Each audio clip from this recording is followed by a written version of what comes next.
ॐ जननीं शारदां देवीं रामकृष्णं जगद्गुरुं पादपद्मे तयो श्रित्वा प्रणमामि मुहुर्मुहुः। श्रीमा शारदा देवी स्मृति कथा श्रीमती डैशଙ୍କ द्वारा पृष्ठा 402।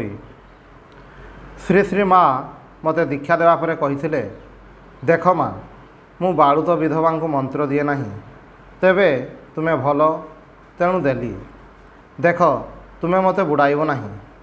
शिष्यर पाप गुरु को भोगिबाक हुए। सबु समय घंटा घंटा परी इष्टमंत्र जप करिव। आउ थरे ससुर घर को जिबा बेले कहिथिले, काहारी सांगरे मिसिब नहीं, काहारी जई समुदी कुटुंब आसंतु से सब कौनसी थिरे संबंध रखिब नहीं। निज भितरे निजे रहरे मन जाओ ना तू काहारी घरे। ठाकुरे नडिया लड्डू भल पाउथिले। गाँ को जाई ताहा तैयारी करी तांको भोग देव एवं तांकरी सेवा जप ध्यान बढ़ाइब। ठाकुरंग बही सब पढ़िब। दिने माँ और मु थिलु, आउ केही नथिले। माँ कहिले, देख माँ पुरुष जाति को केबे हेले विश्वास करिब नाही। अन्यर कथा कौन, निजर बाप को मध्य नुहे, भाई को भी नुहे, एपरिकी स्वयं भगवान जदि पुरुष रूप धारण करी तुम सम्मुख को आसती तांको मध्य विश्वास करिब नाही। मठ को बा जो सबु स्थान रे साधु सन्यासी माने रुहंती से सबु स्थान को बेसी जीवाकू बारण करुथिले। से कहूथिले, देख माँ तुमे माने तो भल मनरे भक्ति सहकारी जीव, किंतु सेथिरे सेमानंग मनर क्षति हेले तुमर मध्य पाप हेबो। जेतेबेले सेतेबेले जहाँ ताहा सांगरे तीर्थ जीवाकू बारण करथिले। कहिथिले, तुम हाथ रे जेबे 2 पैसा हेबो 10 कोड़िए जन ब्राह्मण को भोजन कराइब। जड़े स्त्री भक्त सामना रे बसिथिले। तांको देखाई कहिले, एई देख एठी जणे तीर्थ करने जाई किपरि धक्का खाई आछि। यह कही गोटे गीत गाइले जार भावार्थ होउछि, रे मन तीर्थ गमन करी दुखरे भ्रमण करिया पई उच्चाटन हुओ नाही। जदि पारुछु बाहरे न घुरी घरे बसी प्रभुंग स्मरण मनन कर। दिने स्त्री भक्त माने अन्य जनक नाम रे विभिन्न प्रकारर समालोचना करुथिले। सेतिकी बेले माँ मते कहिले, तुमे ताकू भक्ति करिव, से ही तुमको प्रथमे एठाकू आनिथिला। गोटिए पर पिला नहीं मनीष करने को इच्छा करी।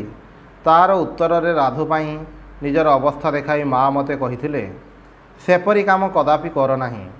जहा उपरे जेमिति कर्तव्य करिजिव, किंतु एक भगवान छड़ा आउ काहाकू भल पाइब नाही। भल पाइले अनेक दुख पाइबाकू हुए। श्री श्री माँ पाखरु मोर मंत्र ग्रहण करने कथा शुणी आमर कुलगुरु मते अभिशाप देइथिले। माँ को से कथा लिखिथिली।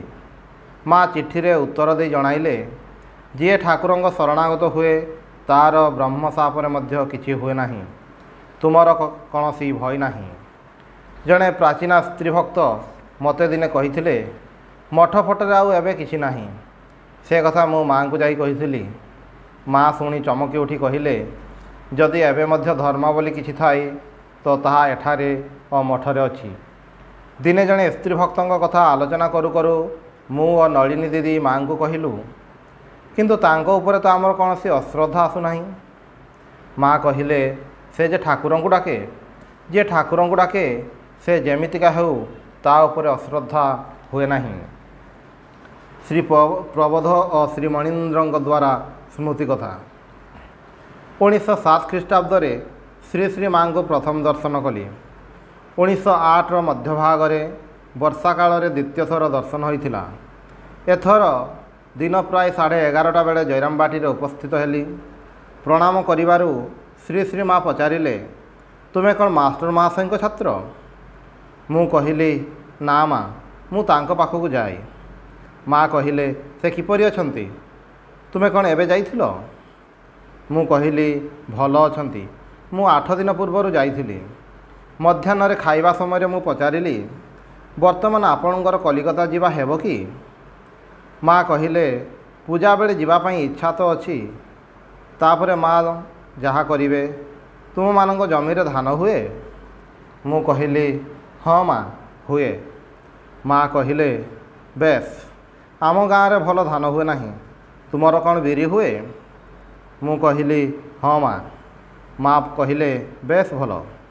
राति रे आहार समय श्री श्री माँ पचारिले, तुमे कौन वर्तमान घरे ही रोच? ମୁଁ କହିଲି ହଁ ମା, ଘରେ ଅଛି। ମୋର ବଡ଼ ବିପଦ, ଖୁବ୍ ଅସୁସ୍ଥ ଥିଲି, ତାପରେ ବିବାହ। ମା କହିଲେ ବିବାହ କ'ଣ ହୋଇଯାଇଛି? ମୁଁ କହିଲି ହଁ ମା। ମା ପଚାରିଲେ ଝିଅଟିର ବୟସ କେତେ? ମୁଁ କହିଲି ପ୍ରାୟ 13 ବର୍ଷ। ମା କହିଲେ ଯାହା ହୋଇଛି ଭଲ ପାଇଁ ହୋଇଛି, ଆଉ କ'ଣ କରିବ? ମୁଁ କହିଲି ମାଷ୍ଟର ମହାଶୟ ବିବାହ କରିବାକୁ ବାରଣ କରିଥିଲେ। ମା କହିଲେ ଆହା, ନିଜେ ଅନେକ କଷ୍ଟ ପାଇଛନ୍ତି ତ, ତେଣୁ କହନ୍ତି ଆଉ ତୁମେମାନେ କେହି ବିବାହ କର ନାହିଁ ରେ। ମୁଁ କହିଲି ସଂସାରରେ ବହୁତ ବାଧା ଅଛି ମା, ସଂସାରରେ ରହିଲେ ମଣିଷ ମନୁଷ୍ୟତ୍ୱ ହରାଇ ପକାଏ। ମା କହିଲେ ନିଶ୍ଚୟ, କେବଳ ଟଙ୍କା ଟଙ୍କା ଟଙ୍କା। ମୁଁ କହିଲି ତାହା ଅତ୍ୟନ୍ତ କଷ୍ଟଦାୟକ। ମା କହିଲେ ଠାକୁରଙ୍କ ସଂସାରୀ ଭକ୍ତ ମଧ୍ୟ ତ ଅଛନ୍ତି, ଭାବନା କାହିଁକି? ମୁଁ ନିସ୍ତବ୍ଧ ହୋଇ ରହିଲି। ମା କହିଲେ ମୋର ଭାଇମାନେ ମଧ୍ୟ ବିବାହ କରିଛନ୍ତି। ମୁଁ କହିଲି ଆପଣଙ୍କ ଅନୁମତିରେ କ'ଣ? ମା କହିଲେ କ'ଣ କରିବି, ଠାକୁରେ କହୁଥିଲେ ବିଷ୍ଠାପକ ବିଷ୍ଠାରେ ହିଁ ଭଲ ରହେ, ଭାତ ହାଣ୍ଡିରେ ରଖିଲେ ମରିଯିବ। ଆମେମାନେ କକା ବଡ଼ ବାପାଙ୍କୁ ଯେପରି ସେବା ଶୁଶ୍ରୂଷା କରିଛୁ, ଆଜିକାଲିକାର ଝିଆରୀମାନେ ସେମିତି କରନ୍ତି ନାହିଁ। ମୁଁ କହିଲି କ୍ରମଶଃ ସବୁ ବଦଳି ଯାଉଛି। ମା କହିଲେ ତାହା ଠିକ୍, ଦେଖନା ପୂର୍ବେ ମୁଁ ପିମ୍ପୁଡ଼ି ମାରିପାରୁନଥିଲି, କିନ୍ତୁ ଏବେ ବିରାଡ଼ିକୁ ମଧ୍ୟ ଗୋଟିଏ ପାହାର ବସାଇ ଦିଏ। ଠାକୁରେ କହୁଥିଲେ ଏହା ବି କର ତାହା ବି କର, ପୁଣି କହୁଥିଲେ ତୁହୁଁ ତୁହୁଁ। ଜୀବ ଅନେକ ଦୁଃଖ କଷ୍ଟ ଭୋଗ କରେ, ତେବେ କୁହେ ତୁହୁଁ ତୁହୁଁ, ଅର୍ଥାତ୍ ହେ ଈଶ୍ୱର ତୁମେ ହିଁ ତୁମେ ହିଁ। ସ୍ୱାର୍ଥ ଯେ ପର୍ଯ୍ୟନ୍ତ ମୁଠାରେ ରଖିଥାଏ ସେ ପର୍ଯ୍ୟନ୍ତ ନିଜର, ତାପରେ ଆଉ ନୁହେଁ। ଭୟ କ'ଣ? ବିବାହ କରିଛ, ଠାକୁରଙ୍କ ଇଚ୍ଛାରେ ସେ ବି ଭଲ ହୋଇଯିବ, ହୁଏତ ତାହାର କୌଣସି ସ୍ୱୀକୃତି ଅଛି। ଠାକୁରେ କହୁଥିଲେ ବିଦ୍ୟା ଅପେକ୍ଷା ଅବିଦ୍ୟାର ଜୋର ବେଶୀ, ଅର୍ଥାତ୍ ଅବିଦ୍ୟାମାୟା ସଂସାରକୁ ମୁଗ୍ଧ କରି ରଖିଛି।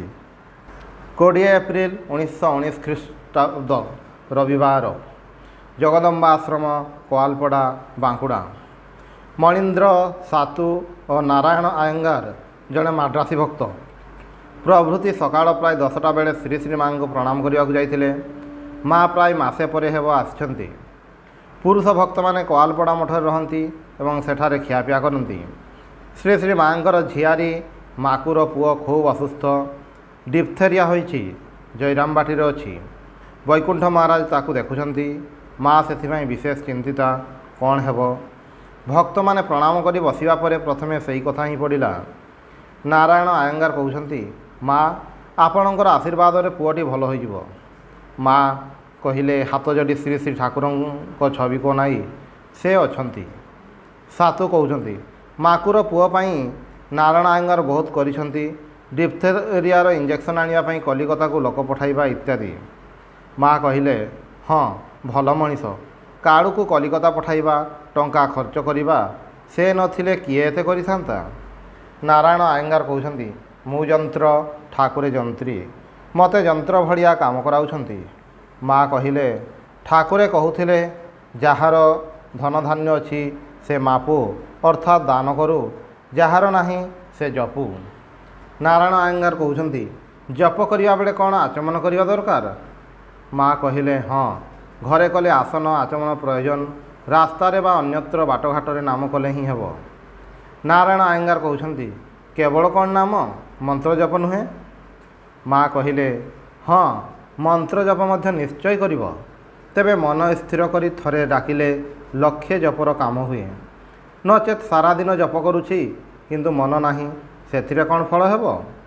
ମନ ଦରକାର, ତେବେ ତାଙ୍କର କୃପା ହେବ। ନାରାୟଣ ଆୟଙ୍ଗାର କହୁଛନ୍ତି ମୁଁ ଯାହା କରୁଛି ସେଥିରେ ହେବ ନା ଆହୁରି ପ୍ରୟୋଜନ? ମା କହିଲେ ଯାହା କରୁଛ ତାହା ହିଁ କର, ତୁମେ ତ ତାଙ୍କର କୃପାପାତ୍ର ଅଛ ହିଁ। ନାରାୟଣ ଆୟଙ୍ଗାର କହୁଛନ୍ତି 2-3 ଦିନ ସରଳ ଭାବରେ ଡାକିଲେ ଦର୍ଶନ ମିଳେ, ଏତେ ଦିନ ହେଲା ଡାକୁଛି ଦର୍ଶନ ହୁଏ ନାହିଁ କାହିଁକି? ମା କହିଲେ ହଁ, ନିଶ୍ଚୟ ହେବ, ଶିବ ବାକ୍ୟ ତଥା ତାଙ୍କର ମୁହଁର କଥା, ସେ କଥା ମିଥ୍ୟା ହେବାର ଜୁ ନାହିଁ।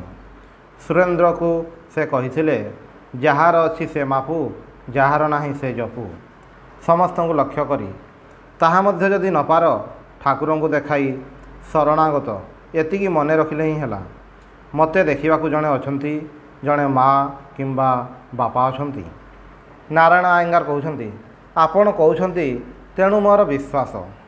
ରାଧୁର ଗୋଟିଏ ସନ୍ତାନ ହୋଇଛି। ସନ୍ତାନ ହେବା ପରେ ରାଧୁ ଶଯ୍ୟାଗତ।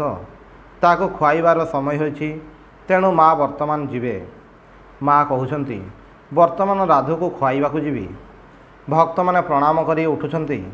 ନାରାୟଣ ଆୟେଙ୍ଗାର ଶ୍ରୀ ଶ୍ରୀ ମାଙ୍କର ପାଦପଦ୍ମରେ ମସ୍ତକ ସ୍ପର୍ଶ କରି ପ୍ରଣାମ କରୁଛନ୍ତି। ମା ତାଙ୍କ ମୁଣ୍ଡରେ ହାତ ଦେଇ ଆଶୀର୍ବାଦ କଲେ। ଓଂ ନିରଞ୍ଜନମ ନିତ୍ୟମନନ୍ତ ରୂପମ୍ ଭକ୍ତାନୁକମ୍ପାଧିତ ବିଗ୍ରହଂ ବୈ ଏଷାବତାରଂ ପରମେଶମିଡ୍ୟଂ ତ୍ୱଂ ରାମକୃଷ୍ଣଂ ଶିରସା ନମାମି।